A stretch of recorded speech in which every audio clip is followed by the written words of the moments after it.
আসসালামু আলাইকুম ভিউয়ার্স, আপনারা কেমন আছেন? আশা করি ভালো আছেন। আমি আজকে আপনাদের সাথে শেয়ার করতে যাচ্ছি আমি কিভাবে ম্যাঙ্গো স্মুদি তৈরি করি।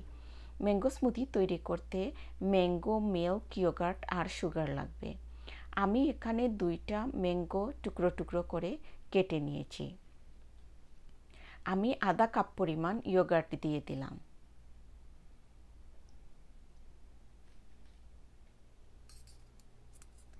আমি এখানে 1 চামচ গুঁড়ো দুধ আর 1 চামচ চিনি দিয়ে দিলাম।